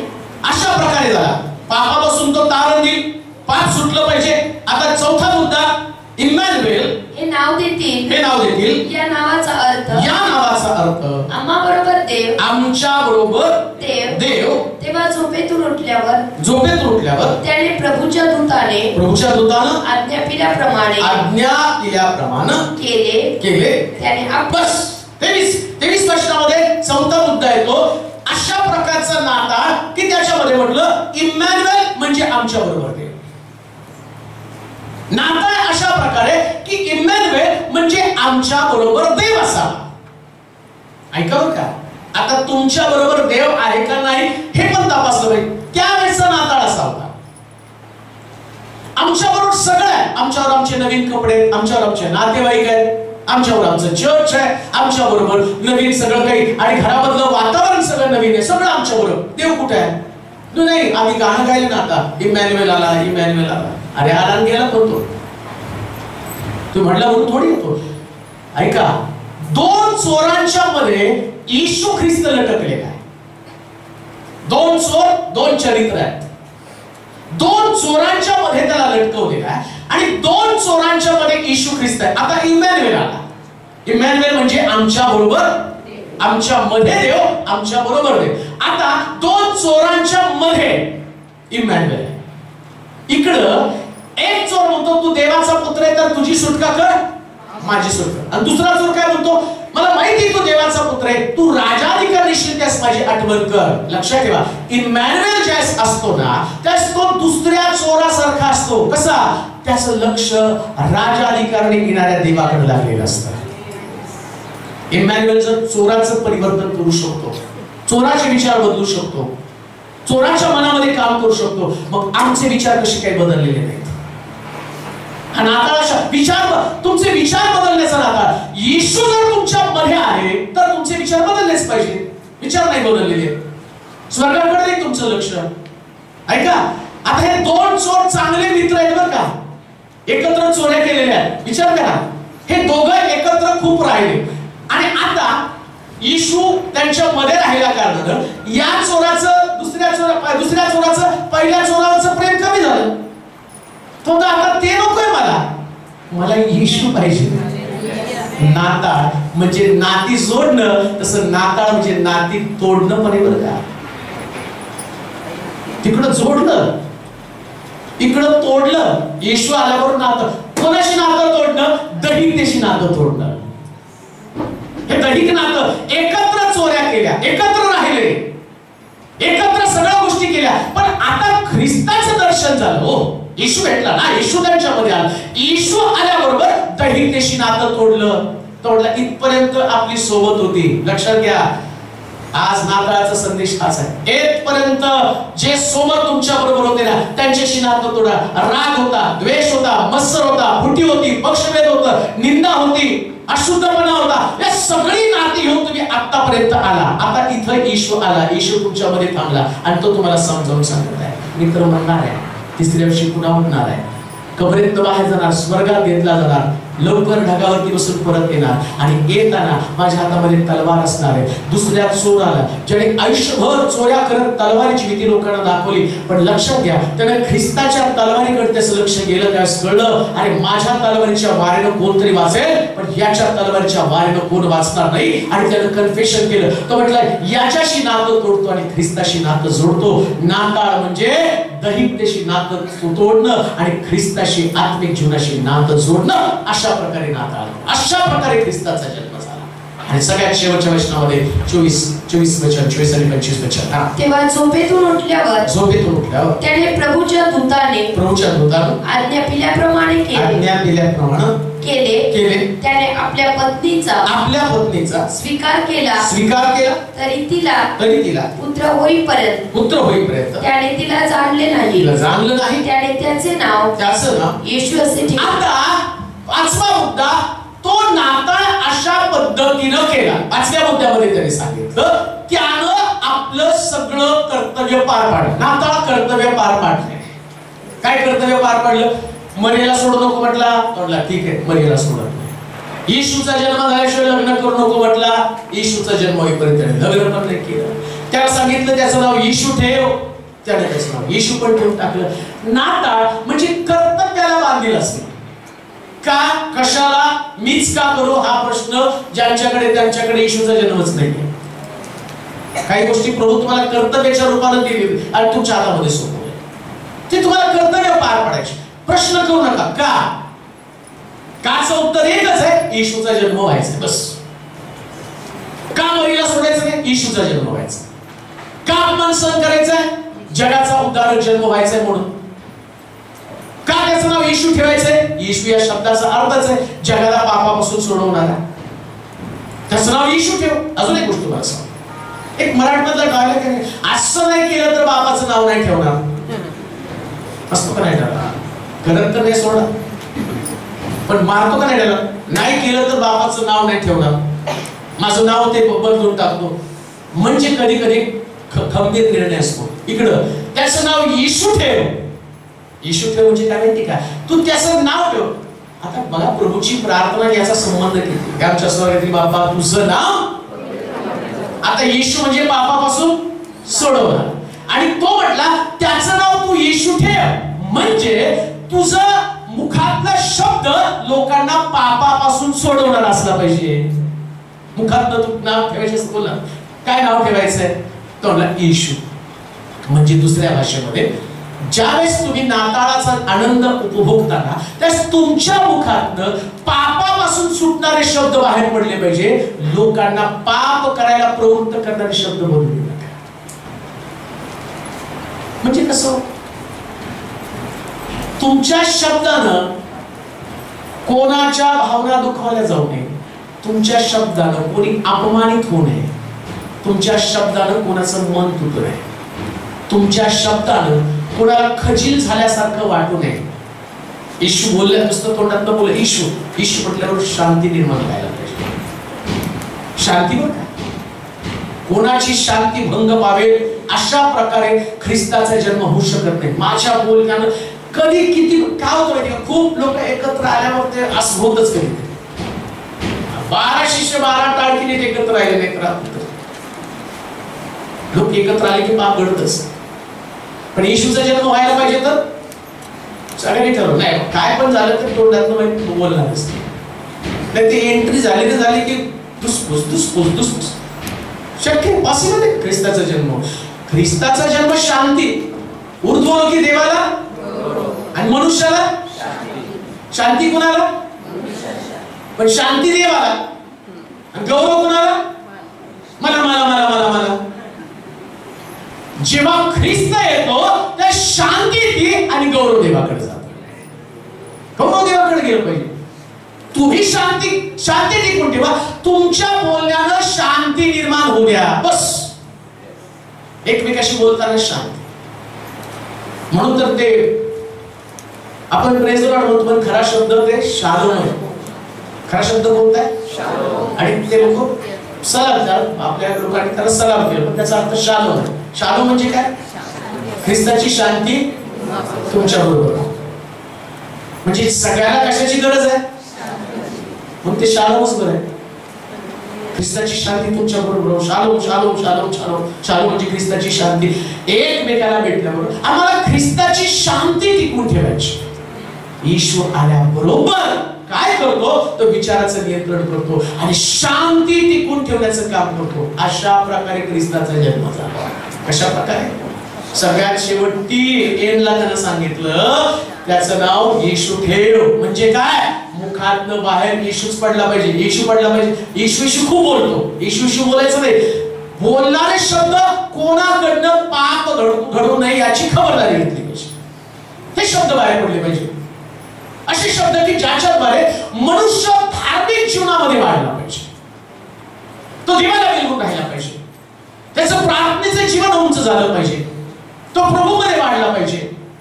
तुमचं गौरव किंवा तुमचं काहीतरी महत्व वाढावं असं कधीच शब्द येऊ देऊ नका. कधी कधी आमचं महत्व वाढण्यासाठी आमच्या मुखातनं शब्द बाहेर पडतात. माझं इम्पॉर्टन्स, मी कोणीतरी आहे. बरेच वेळा आम्हाला दाखवावं लागतं मी कोणीतरी आहे. आम्ही कोणी नाही, सगळं तू आहे. आम्ही कोण आहे? आणि गाढव आहे, तो गाढवाच्या पाठीवरती बसलेला येशू आहे. आणि गाढवाला महत्व फक्त येशूमुळे आहे. म्हणून योसेफाला म्हटलं त्याचं नाव येशू ठेव. आणि योसेफानं आपलं कर्तव्य पूर्ण पार पाडलं. तुम्हाला सुद्धा नाताळचा संदेश हाच आहे. जी कर्तव्य प्रभूनं तुम्हाला दिली. कोणतं कर्तव्य? जगाला शांतीची गरज आहे. हेच तुमचं कर्तव्य आहे. जगाला येशू मधली शांती द्या. देवा तुम्हाला आशीर्वाद देतो. आपल्या जागेवर करून राहूया. आपले डोळे आपण बंद करूया. आपल्या मानावर लावूया. आपली मस्तक आपण झोपूया. ख्रिस्ताचा जन्म अशा प्रकारे झाला असं सांगितलं. आज येशू आमच्यामध्ये आहे. आता बाळ रूपानं नाही, तो मोठा झालेला येशू आहे. आणि ख्रिस्ताचा जन्म आमच्यामध्ये व्हावं ही प्रार्थना नाही करायची, तर ख्रिस्ताचा जन्म आमच्यामध्ये टिकून राहावा. त्याने आम्हाला सोडून इमॅन्युएल म्हणजे आमच्या बरोबर देव. खरंच माझ्या बरोबर देव आहे का याची पण मला तपासणी करायची. देव आहे तर शांती आहे. जर येशू आहे तर आनंद वाटणारा व्यक्ती. जर येशू आहे तर पवित्र आत्मा माझ्यामध्ये आहे आणि पवित्र आत्मा मला दबाव सहन करायला शिकवतो. हे सर्व शक्तिमान देव. आजच्या दिवसाबद्दल आम्ही तुझं गौरव. जग आनंद साजरा करत आहे तसा आम्ही आनंद साजरा करत. ख्रिस्ताचा जन्म कशा पद्धतीने झाला याचं गूढ तो मला उलगडून सांगितलं. खरंच तुझं पुस्तक रहस्यानं भरलेलं पुस्तक आहे. आत्मिक जीवन आणि शारीरिक जीवन, दैहिक जीवन याचं फार मोठं युद्ध आमच्यामध्ये चालू आहे. ते युद्ध करत करत 2023 वर्ष आमच्या हातून निसटून गेलेले. परंतु आता युद्धावरती आम्हाला विजय. आम्हाला बदल, आमचे विचार बदल. आम्ही एकमेकाला भेटू. इथून बाहेर जाऊ. काही नवीन लोकांना मी भेटू. परंतु आमच्या भेटीनं लोकांच्या जीवनात आनंद पेरला जाईल. नाशाकडे, निराशेत, व्यसनाकडे चाललेले लोक येशू या नावानंच अट्रॅक्ट होतील. सुंदर नामे दरवाजाजवळचा लग्न भिकारी पेत्र त्याला म्हणतो माझ्याकडे काही नाही, जे आहे ते तुला देतो. येशू या नावानं चालू लाग. या नावानं कित्येकांना चालवलं. योसेफानं शेवटी येशूचं नाव चालवलं. जगाला माहिती करून देणारं नाव त्याच्या मुखातनं बाहेर पडलं. आम्हाला त्या नावाची माहिती आहे. अजून कितीतरी लोकांना त्याची माहिती नाही. त्यांना माहिती करून देण्यासाठी आज अनेक लोकांच्या मुखाचा ताबा होते. पवित्र आत्म्याशी आमचा सहवास असू दे. देवाच्या आत्म्या आम्हाला तुझी गरज आहे. दैहिक जीवन नको आहे आम्हाला, आत्मिक जीवनाची गरज आहे. आणि आत्म्यामध्ये बलवान कर, आत्म्यामध्ये खंबीर आम्हाला कर प्रभूजी. जगाला झाला आनंद आता एकमेकांमध्ये वाटण्यासाठी तुम्हाला कृपा करू. या मंडळीला तुझ्या स्वाधीन करत आहे. जन्म यरुशलेमेत बेथलेम गावामध्ये झाला, परंतु जन्म इथं या अमोल नगरामध्ये या मंडळीमध्ये असलेल्या ख्रिस्त लोकांना दिसू दे. महाराष्ट्रामध्ये जगाच्या कानाकोपऱ्यामध्ये सुवार्ता पोहोचू दे. धन्यवाद देतो, तुझी स्तुती करतो. दोन तुझा आनंद साजरा करण्यासाठी लोक या ठिकाणात आले, परंतु त्यांना ख्रिस्त जन्माचा खरा आनंद मिळवून देण्यासाठी धन्यवाद देतो, तुझी स्तुती करतो. पुन्हा एकदा तुला गौरव, तुला महिमा दे. येशूच्या नावात ही प्रार्थना विनंती केली म्हणतोय, आमेन. आता देवबापाची प्रीती, प्रभू येशू ख्रिस्ताची कृपा, पवित्र आत्म्याची सहभागिता मग सर्वांबरोबर आता आणि सदा सर्वदा असो. आमेन. एक